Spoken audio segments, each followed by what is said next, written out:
Hello, everyone, and welcome to another episode of Speaking Plain English. I am your host, Roberta Johnston, and we have a very important topic that we are discussing today. We are talking all things money, financial wellness, and education. And this is something that I really love this is something that I really would love to implement on the people so that we can learn how to make money. We can learn how to maintain it, steward over it, keep it, and how we can leave a legacy for our loved ones after we leave this world. So I have some guests here with me, and I just want to introduce them.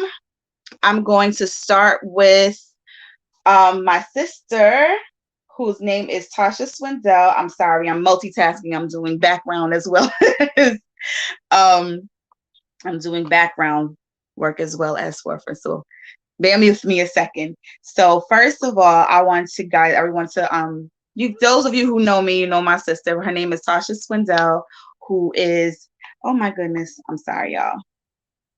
I was supposed to have this up. So we're going to start with Qasim. We'll do that. We'll start with Qasim. Qasim Ellis was born on November 2nd, 1989 in Long Island, New York. Growing up, he was involved in many different activities such as martial arts, football, basketball, and track and field. He began his financial journey in 2012 at a firm called Aegis Capital Corporation, where he earned both his Series 7 and Series 63 licenses. We're going to learn to find out what that is in a little later once we speak to him. At Aegis, he learned how to understand and navigate the stock market through the use of technical and fundamental analysis. He then decided to shift gears and become an advisor with Equitable Advisors, where he would focus on full service financial planning and wealth management. And with Equitable Advisors, he takes pride in being able to have a very hands-on approach in assisting his clients reach their financial goals by bridging the gap that most people struggle with when it comes to financial literacy, which is what we are all about today, financial literacy and education. His number one priority is to help people make the best decisions in regards to their situation. And he does that by helping his clients to make smart, well thought out strategic moves in regards to their insurance, investments, and retirements. One of his favorite quote sayings is, if you are persistent, you will get it. If you are consistent, you will keep it. So we are going to welcome Qasim Ellis to the chat. Hello, Qasim. How are you? What's up? How's everything? Thanks for having me. Good. I'm glad to have you here. And in addition to Qasim, I have my sister here, Tarsha Swindell, who was a lover of ministry. She is a daughter of Pastor Phil and Lady Jean Johnson. She's married to Kenneth Swindell, and they have two gifted, talented, brilliant, and anointed saved children, Naya and Alan, which are my niece and nephew. She holds a master's of public administration and has a desire to branch out in a business venture that helps families. Currently, she works with children and families and has a love for young people. And we are going to enter her into the room. Hello, Tosh. Hello there. Can you hear me? Hello there. I can hear you. Can you hear me? How are you?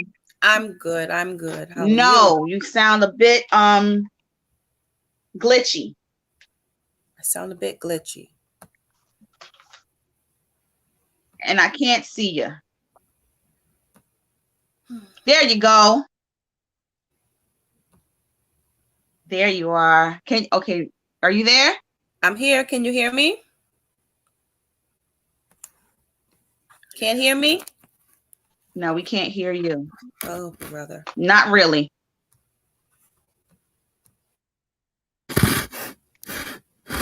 Sorry, y'all. Bear with us a second. Can you hear me now? Can you hear me? You still sound like a robot. Yes. Okay. Switching devices. I'll be back. You sound very auto-tune-ish. Like that. You sound like you're using auto-tune. Oh, boy. Okay, so while we're here, and while Tasha goes and switch. Oh, wait. I think you're good now. Oh, Am I nope, good? never Am mind. I good? No? Nope. No.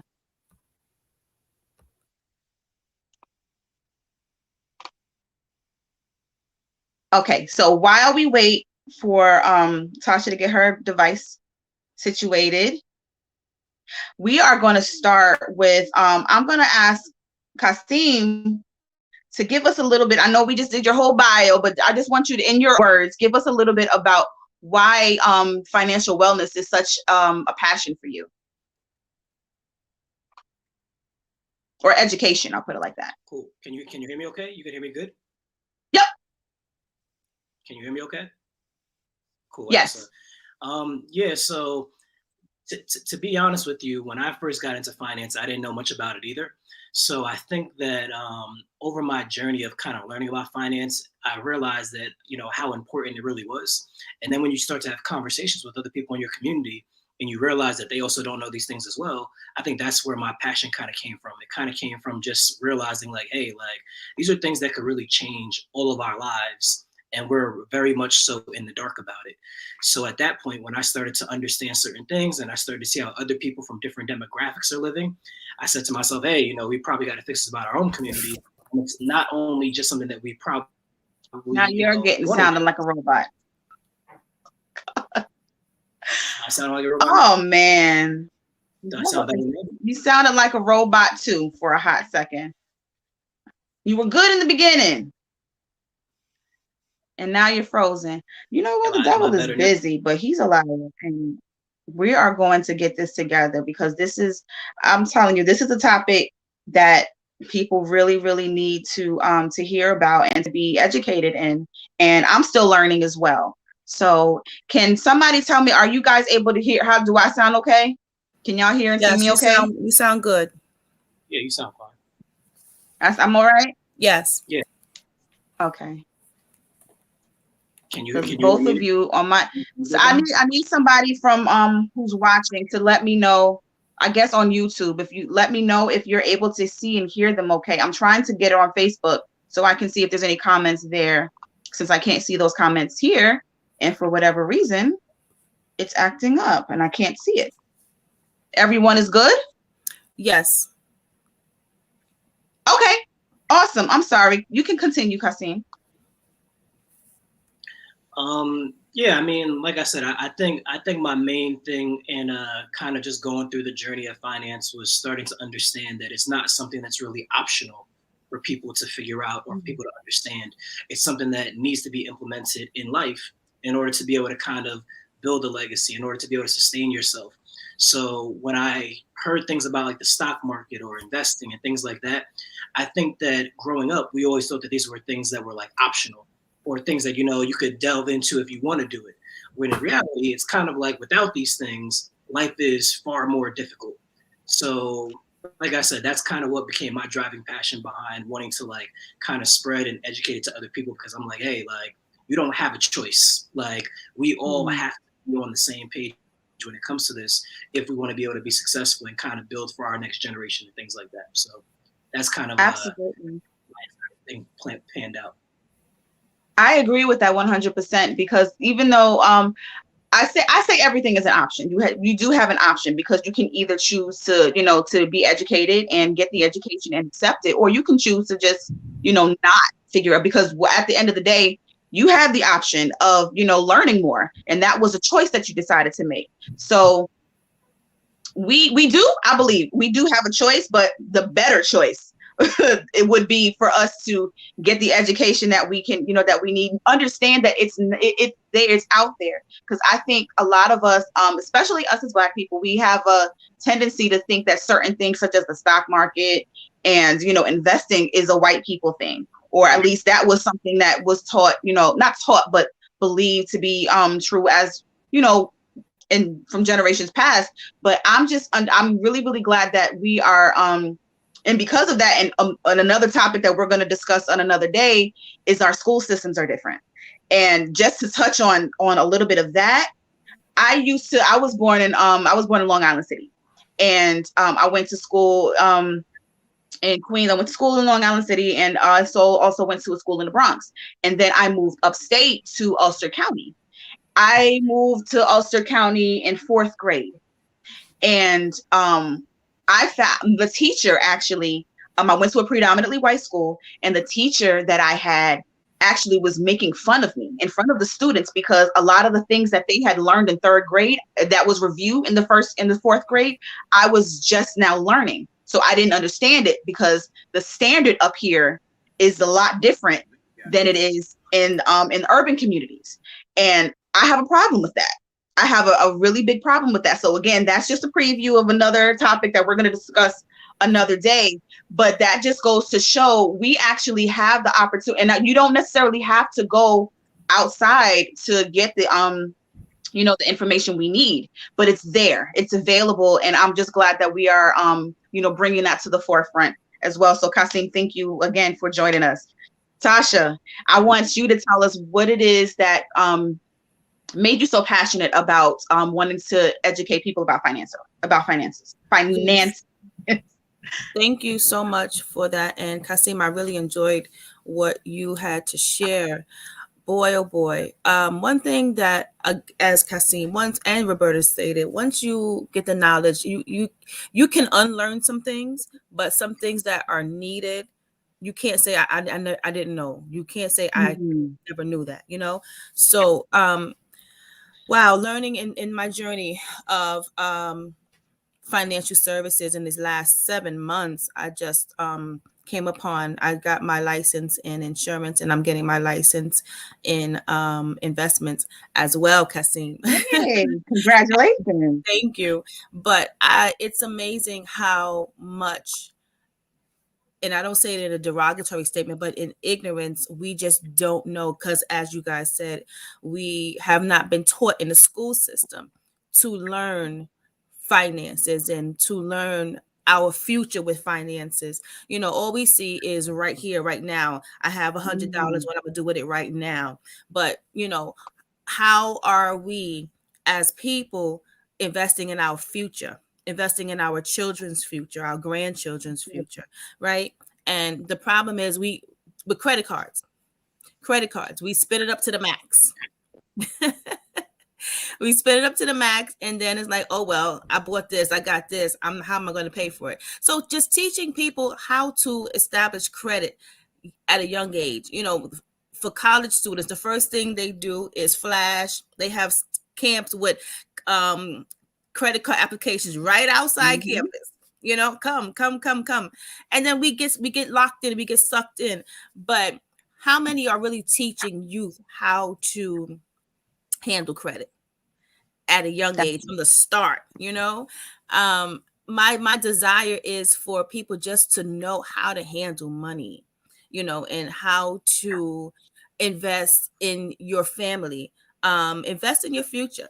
Nearly half of Americans, they don't have no life insurance. They'll put up a GoFundMe. Like it's the whole community's responsibility, instead of handling your responsibility, for your loved ones, for yourself.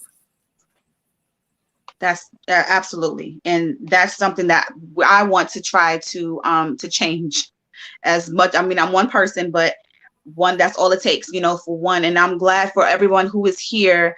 Thank you guys for joining us. Please do the subscribe thing, the liking and the sharing, because one thing that I want, and again, I said it earlier, my desire is for us to be able to have the knowledge, because some of us just don't know. And I'm learning different things, pretty recently about different avenues of wanting to, of how to actually like save money, and how to, what to do with it once you get it. Because like Tarsha was saying, I was one of those that's just like, okay, I have it now, I have to, and it's not all necessarily spending on, luxuries, which is something else that we'll get in a minute, because a lot of times, like even especially around, I'm glad that we're doing this around tax, and income tax time, because I'll be the first to admit, one of the things that I used to do with my money, I used to be like, okay, I have it, I have this much, I can spend it on this. Some people will say, oh, I'm going to get this new TV. Some people are like, I'm going to go get these new, I'm going to get a whole new wardrobe. We like to floss. And there's nothing wrong with that. There's nothing wrong. I'm going to say there's nothing wrong with that. However, my thing is this, what I've learned, and Qasim has actually helped me, honestly, with this, taking the time to actually looking and see what it is that I have, what expenses, do I do, what it's like writing everything down, budgeting. That's key. And since I'm talking about that, Qasim, if you can do us a big favor, I love how he breaks things down, and pretty much go over, what is it that we do as far as like how to budget and what to do, what's the smartest way to take what we have and, kind of, you know what I mean? Like how, as far as budgeting, what are the different things that we need to know or we need to look at when it comes to budgeting? So when it comes to budgeting, I think that some of the most important things that a lot of us don't do is that we kind of spend, and then we decide to save whatever we have left over afterwards, instead of kind of making our savings a priority or like a bill that we kind of have. So when I come to dealing with a lot of my clients, what we usually do is we go over a budget on a monthly basis. So you pretty much break down all the different expenses that you may have on a monthly basis. That might be if you're paying rent, a mortgage, your cell phone bill, how much gas do you put in your car every single month? And that's kind of just like the basics. After that, you have to factor in everything that you know that you're going to do every single month consistently that you have no intention on changing. For example, like I roller skate as a hobby. I know I'm going to roller skate, once a week at least. If that costs me $11 or $12 to do, like you have to factor that into your budget. A lot of people, they create budgets and they don't actually factor in things that they know they're going to do, like grocery shopping, or if you know that you go out to dinner once a week, or if you like to go to the movies a lot, all of those things should be factored into your budget. Once you've kind of established what your overall expenses are from month to month, whatever you have left over at that point, usually what I tell people to do is I tell you to cut that number in half and try to save that amount. Trying to save the entire amount would be amazing, but realistically, we all kind of know that like life happens and that's probably going to be more difficult to do than, it's easier said than done. So I would say, hey, if you have $500 a month left over after all your expenses are paid, cut that number in half and then put that amount of money to the side right away. Treat that like another bill. And then from there, you could say, okay, well, I have another $250 that I can, spend on whatever I want to spend it on. But the most important thing is to kind of make sure that you've allocated that money and put that money away first, so that, in the long run, at least you kind of handle things that were important instead of saying, okay, well, how much money did I save at the end of the year and you didn't save anything? So I would say that a big trick to budgeting is treating your savings like another bill, the same way that you would pay your cell phone bill or your rent or your gas or something like that. I like that. And I'm going to tell you why I like that. What I do actually is I have an account where it's a savings account that I have, and a certain amount automatically, 10% of that automatically comes out. And what I've very recently started doing is pretending that that's not even there. But I like that idea of, treating it as another bill, because if it's a bill, then it's already spent and it's gone and it's in your mind. It's just like, it can very well be a psychological thing. It's all about really what you want to do. Because we all know that what we can do sometimes is we can have savings accounts and we can have money go into our savings account, but it's another option. Once we've already spent what's in our checking account, it's like, oh, I see, I still have this much left, over here. So maybe what I can do is I see this dress that I want, I can go ahead and, take some of that savings from my, from my savings account and put it over to my checking and I'm good. And then next thing you know, you have nothing left. Or in some people's cases, it's not even about, spending on yourself. It's about paying a bill. I have this bill that I have to pay, but at the end of the day, I'm still not going to have it. I'm putting down on it. So I'm going to take from my savings to, take care of that. I've learned to not do that. I've learned to treat that as if it's like you said, it is a bill and it's not even there. So at the end of the day, I still have that there if I need it for emergencies or for whatever, if I have a goal that I want to set, if I have, if I want to set my expenses on, if I'm looking to, to buy a house, or if there's an expense or something that I want to pay on, which is on one of the small goals. I need you to refresh my memory, because there's the 3 categories. I'm going back to the categories that we have, and I believe that's the one that's the short term. So I'm saving for a certain thing, and then I'm going to go use it for that and then replenish. But I really, really enjoy. I hope all of you are listening. I should have told you all, take notes. Take notes, because you are all going to learn so much from this conversation. And I mean, there are different things that it's just like, oh my goodness, I never thought about that. And it's so simple. It starts with the made up mind. Really, in all honesty, it starts with the made up mind to want to do better with your finances and wanting to leave, something for, to be, first of all, to leave a legacy once you're gone. Because that's something that, like people have been doing for years. And matter of fact, other cultures do it.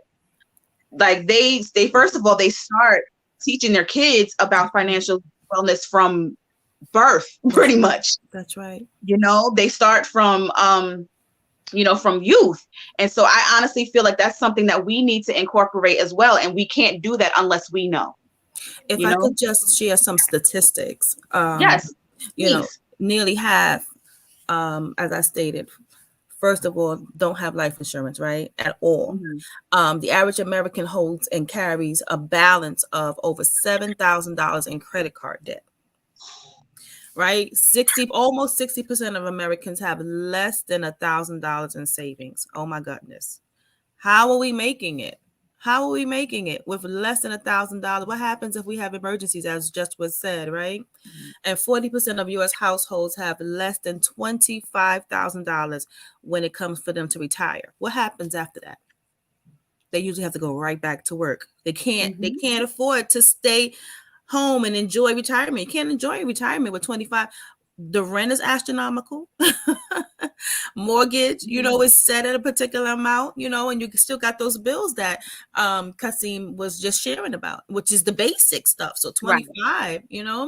Over a third of Americans are afraid of just $100 in $100 will max out your credit card.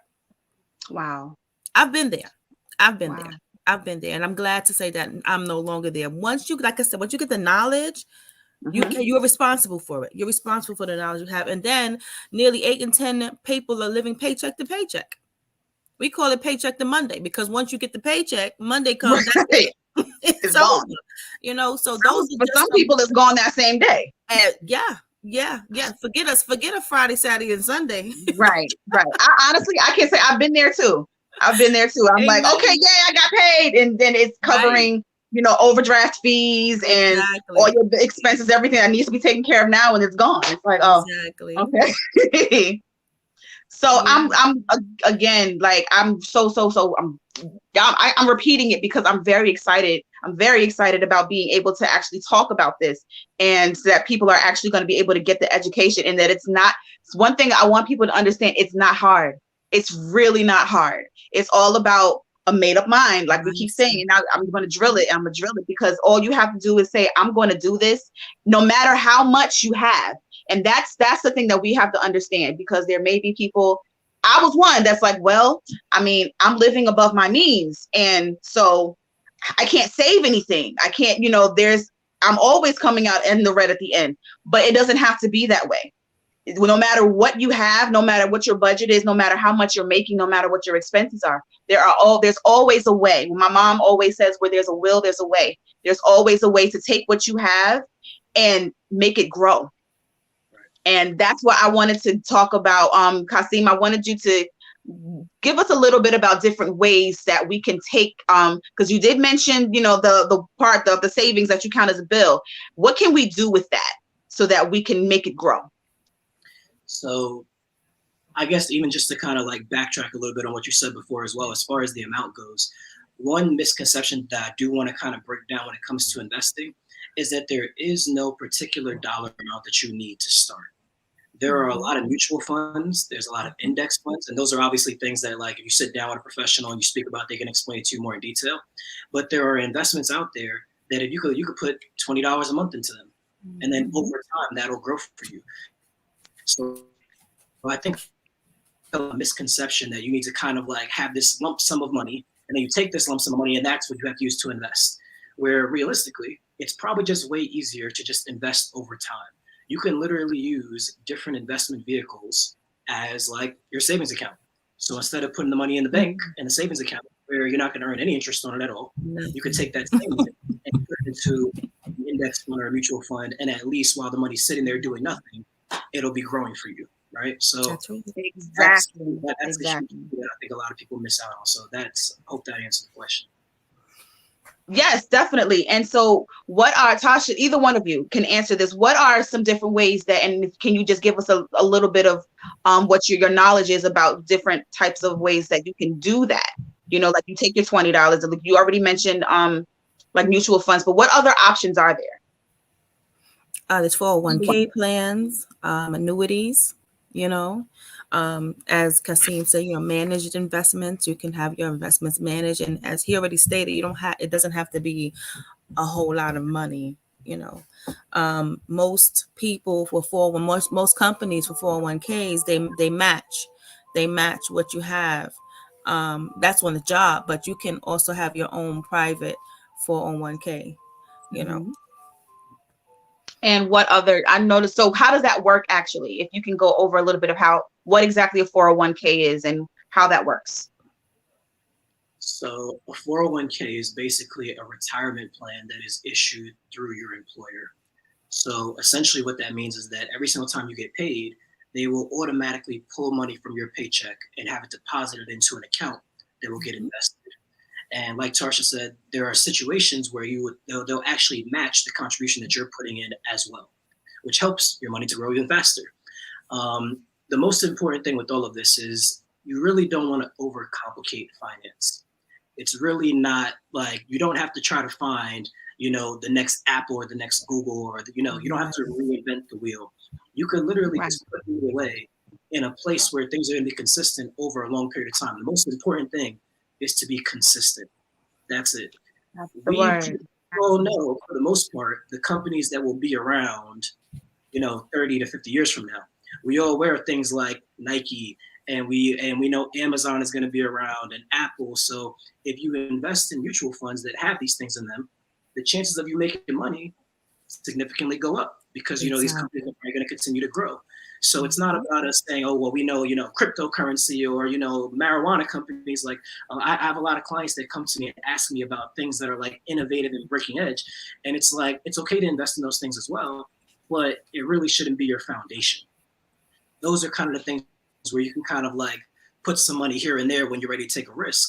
But for the most part, we all kind of know the companies, the Fortune 500 companies and things like that, that will be around 20, 30, 40 years from now. So putting your money in a situation like that over a consistent period of time, it goes a lot further than what a lot of people think it does. And that's the word, consistency.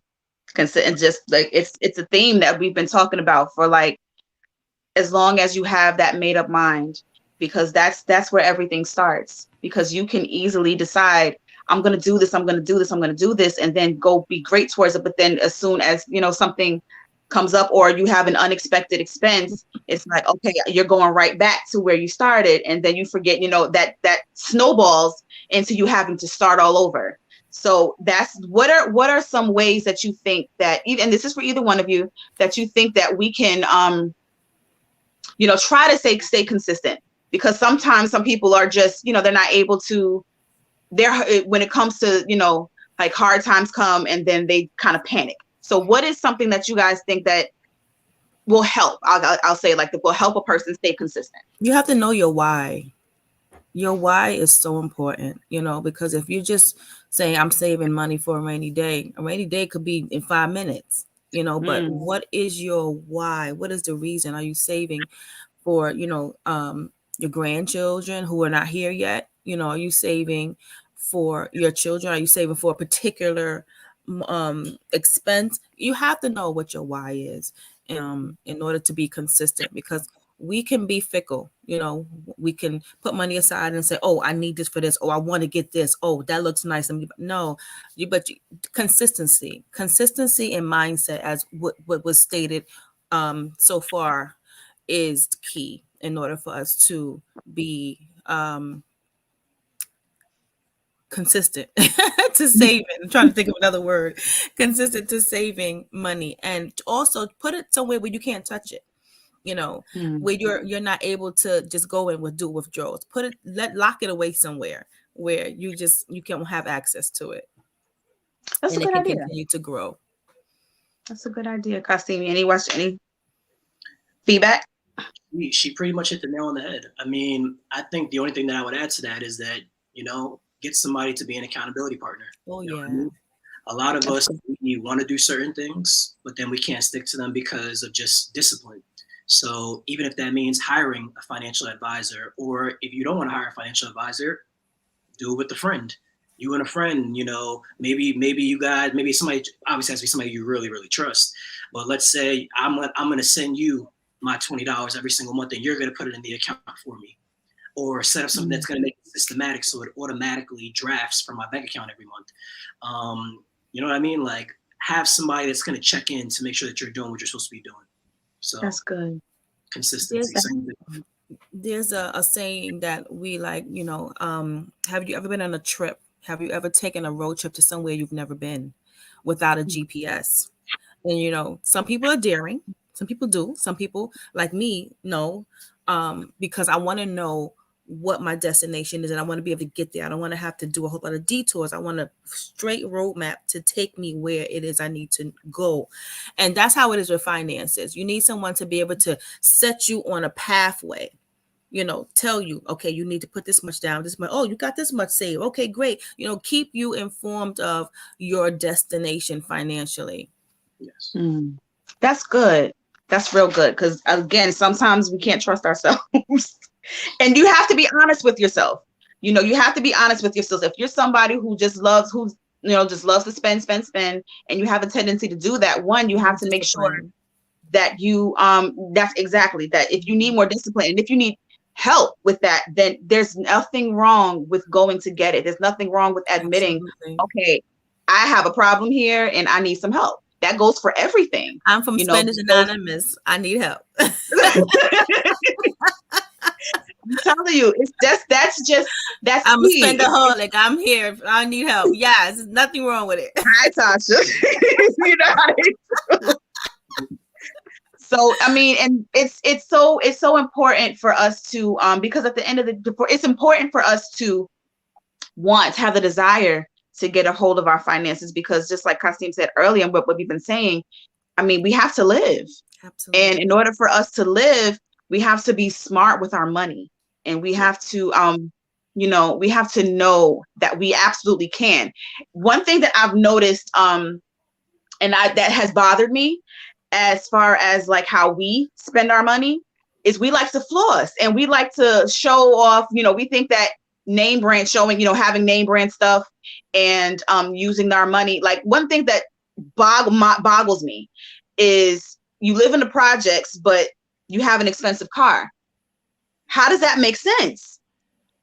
Please explain to me, how does that make sense? What you could have done is first of all, I already know, because insurance in the city is ridiculous. So that's one. Two, the note is got to be ridiculous. So instead of you, and that's all a part of, allocating, where can you cut some things down here and then put it towards something else. And that's another thing we're going to get into a discussion about in a minute, like how to kind of like bring debt down. It doesn't, you don't have to floss for the gram. You don't have to. There was a saying that Will Smith, I believe, said, and I don't know if he was quoting someone else, but he said, so many people spend so much time and so much money trying to impress people that we don't even like. So what is the purpose of, you're spending all of this money? And again, I'm not saying that there's anything wrong with luxury. There's nothing wrong with luxury, but we don't have to, if your purpose is, me personally, I don't care about certain names. If it's something that I like, I don't care who made it. Because at the end of the day, they're not putting any money in my pocket. I'll write my name on a T-shirt and and charge you $500 for it, and then but somebody will buy it. But you have to have people they just have to have the red bottoms, and they just have to have the Fendi, and they just have to have the Gucci. Why? For what is the reason for that? Because if you look at a lot of the billionaires, they dress simply. Because they're not going to just splurge their money out there unless they're endorsing someone. So they do that, just strategically. Again, there's nothing wrong with luxury. There's nothing wrong with having, but the question is, why would you spend? So why are people so set on being seen And I think that's it right there, because we're not used to, us as a people, we're not used to having. So when we do, we feel like I have to stunt on this one, and I have to show the world, and I have to show everybody that I have money. You don't have to show anybody that you have anything, because what you're doing is you're wasting it. It's not even something that you can, it's not even an asset, not an asset. I'm sorry. It's not even something that you're not investing in the company. Right. You're just throwing it away. You're throwing your money away, something that you can never even get back. So how can we do better when it comes to that? I think that it starts when we're young. You know, I've made a lot of mistakes financially that I'm paying for now. I'm playing catch up, you know, and like I said, once you come into the knowledge, you can't say I never learned it, you know. Teaching our young people not to fall into the same traps we did, you know, the name brand sneakers. When we were young, we wanted that. When we were young, when we grew up, you know, the Bible says when I was a child, I thought as a child, you know, I did as a child. When I became a man, a woman, you know, I put away childish things. So your childish mindset matures, you know, so you don't have a desire for those things. Yes, nice, they're nice, but it's not a need as we thought back then. Oh, I got a $500 check, I'm gonna go splurge. So I teach my children, you know, to save, get a bank account, which, you know, it's really worth nothing these days, you know, because you're not getting any interest in the bank, none, but less than 1%, less than 1%. It's really is. But just teaching our children and steering them in the right way, so that when they don't make the same mistakes we did when we were older. I'll say I did when I was older, and I got the credit card and I splurged, and I was one of the ones who, if I spent $100, I would max out my credit card, you know. So it's so important and it's so impactful to spread this knowledge while they're young, you know, because they watch. You know, if you're a spender, if you're a splurger, they're going to do the same thing, you know. And it's just so important just to impact their minds with this knowledge and this wisdom. I agree. Qasim, so what I want the both of you actually to do, because we're almost done, is pretty much I want you to talk about, you know, what your specialty is, and give us something like a do and a don't. I'll put it like that. So we're going to, you know, talk about your specialty and how to contact you as well. So we'll start with you, Qasim. So my specialty is basically helping my clients understanding how to budget, how to put their money into vehicles over a longer period of time. So that way that when you reach a point in your life where you no longer want to work, you don't have to. Your investments can kind of replace the salary that you had while you were living. I'm not super big on, you know, short-term trading and things like that, just primarily because a lot of that stuff requires, and they don't kind of tell you this, but a lot of that stuff kind of requires a lot more upfront capital to actually fund. For the normal, average, everyday person, you will usually have a lot more success investing for the long term and being consistent. So that's kind of what I focus a lot of my practice on. I focus a lot of my practice on just teaching people how to get into good habits, because your habits will kind of build your foundation. And then moving forward in the future, it'll just become natural for you to say, okay, well, I know this is what I can spend, this is what I invest, and then everything else kind of falls into place. A do. Well, I guess my do and my don'ts kind of go together. Another mentality that I like to try to put people into is you have to understand that you should never really place caps or limits on what you can do in life.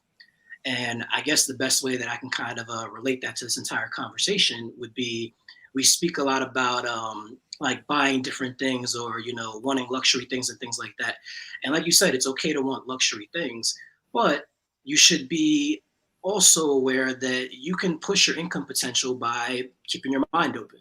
There are a lot of occupations out there nowadays that allow you to have a much higher income potential. Back in the day, I think a lot of us, or a lot of our parents or grandparents, were stuck in a mentality of like, hey, you're going to go work this city job or do this or do that so you can get your pension. And then you know your salary is going to be the same exact thing for X amount of years or within that same range. So when it comes time to splurge, you really don't have it to splurge. Right. But if you get into an industry where, you know, your earning potential is uncapped, then maybe you can buy a few more things. Maybe you should try getting in, or I even tell my clients a lot of times, I say, hey, why don't you just switch jobs every 2 years? Go someplace else. None of these companies are providing pensions anymore. They're not really providing, you know, medical benefits that are superior to anything you can get on your own. So with that being the case, the loyalty is not really there the way that it used to be. Back in the day, you would get a pension, they take care of you for the rest of your life. Nowadays, a pension is kind of like you just paying into it yourself anyway. Wow, yeah. So all in all, it's like after 2-3 years, if you feel like, you know, they're only going to give you really, you know, $1 or $2 raise, you know, every 2-3 years, right? So why not interview all the time for more money? So you can increase your earning potential on your own. Like I would just say, be realistic with yourself. You know what your budget is, you know what your income is. If you want to change things, if you want more stuff, increase your income. Figure out ways to increase your income constant. If you're constantly thinking about how to increase your income, then you can have the luxury things and do this and do that. But to try to do all those things without increasing your income is kind of like setting yourself up for a trap. Mm-hmm. That's good. I agree. And that's, oh man, that's so good. Because I'm telling you, I was one that bought into that to a company for so many years that it looks good on your resume. But at the end of the day, it's not really benefiting you. You know, it's always good. When I heard that concept, I was like, that's my pearls. What? Keep looking while I'm, you know, because you get comfortable where you are. And then you know, it looks again like you want it to look like, you know, that you're so that you are loyal. And that's what we want. We thought we wanted companies to see. But what we really want companies to see, that we're always out to look for, you know, what's best. And at the end of the day, my goal is to not, and what I'm enjoying, you know, getting into is not wanting to have to do a 9-to-5. Not that there's anything wrong with it, but I like independence. That's just me. I like to not have to punch a clock if I don't have to. I like the option of being able to set my own hours. And that's something else, you know, entrepreneurship is something that a lot of us don't even consider. All you really have to do is find something that you're really, really good at, you're really, really passionate about, find a way to monetize it, and you've got a business start, in a nutshell. So, because a lot of the things, I mean, people are getting paid, like the whole concept, and that's something that we'll get, you know, into as far as like NFTs and things are concerned on the other part too that we'll do.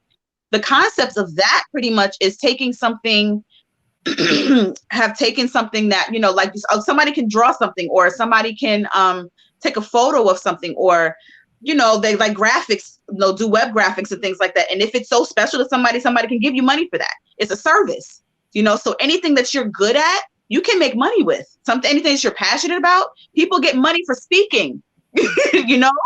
So whatever it is, if you're really good at cleaning, you can start a cleaning service. You're really good at building, you can start a construction company. There are so many things that you don't have to necessarily, again, you always want to start, you know, you want to start somewhere, and a 9-to-5, especially, as well as getting into the industry that you are passionate about, because who wants to go to work and hate their jobs? Right. You know, people do it all the time. And I honestly think that life is way too short for that. Right. Life is way too short, and life is way too long as well. Because when I say life is way too short, is because it'll shorten our lives, that we end up having to wake up every day hating where you're going, hating what you're doing, you know, just so that you can live. Life was not supposed to be like that. Scripture says that that Christ came that we might have life and have it more abundantly. That's not just, you know, we're afterlife. He's talking here while we're here. True. So we need to actually operate in that and live that, because it's an option for us. We just may not understand, you know, that it's attainable, and that may be somewhere we're stuck because we think that it's unattainable, but it's not. It's not. It takes a made up mind. It takes commitment, and it does take work. But at the end of the day, I think I heard somebody say, if you do what you love and get paid for what you love, then you'll never work a day in your life. And so I'm big on that, on doing that. Not everybody is made to be an entrepreneur. So there are some people who are made to punch a clock. And if that's you, then do it to the best of your ability. That's right. Do it. You know, as long as this is something that you're passionate about and that you're enjoying, do it if it's a service, as long as it's legal and moral. Let's make Exactly. sure we put that out there as well. But I mean, there's so many different industries out there that people can, get involved in, where you don't necessarily have to do something that you hate just for the money. Because at the end of the day, what are you enjoying? Especially if you don't have the time to enjoy it. Because part of doing things that you don't enjoy is stress and fatigue. So by the time you're done with it, at the end of the day, the money that you made, it's like, I don't even feel like doing it because you're tired. So Qasim, thank you so much for that. Tarsha, so your turn. Give us a little bit. First of all, tell us how to contact you, what your specialty is, and do's and don'ts for you. So I'm so enjoying this conversation, and to contact me, you can contact me on Facebook. My name is SavedTee Swindell, SavedTee Swindell. You see it scrolling on the bottom. What is my passion? My passion is helping people. My passion is establishing people as well as myself with multiple streams of income.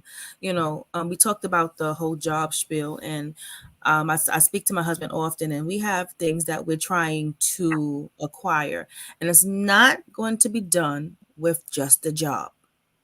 Not going to be done. So for you that have it like that, I applaud you. My job, no, it's not going to happen. So I have work to do. I have work to do, and I enjoy the multiple streams of income that I do. I take a part in, and that's what I encourage. I encourage you. Investments, absolutely, absolutely. Find something, as my sister said, find something that you can be of service to. Financial services that my company provides. It's a slew of various services. If you need security systems, I can help you with that.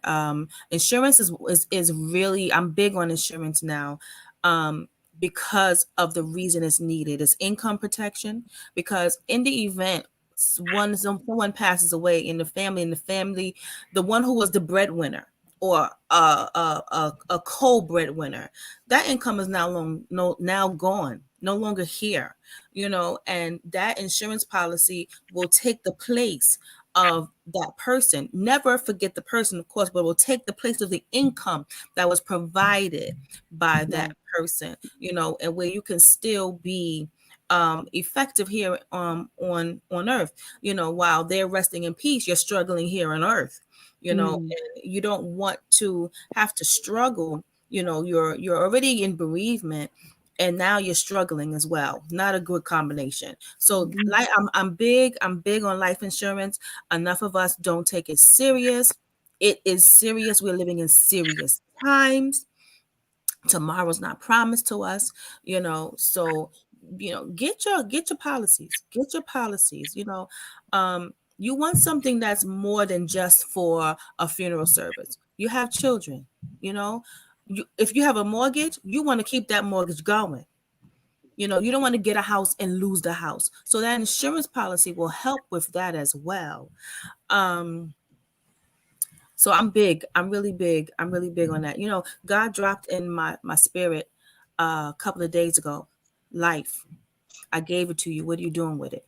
I was like, oh snap. God be throwing just simple stuff, and it's like wow, a big old bomb, Wow. I gave it to you. Here. What you gonna do with it? And then some of us, we do nothing with our lives. We are born, we are taught to walk, talk, eat, we go to school, and then that's it. We feel like we've accomplished, but there's so much more to us. There's so much more to us in life, and like I said, when you know better, you do better. So get you some multiple streams. Get you some life insurance so that you and your family and your income, you've college savings. You want to have college savings for your children. Enough of us have loans.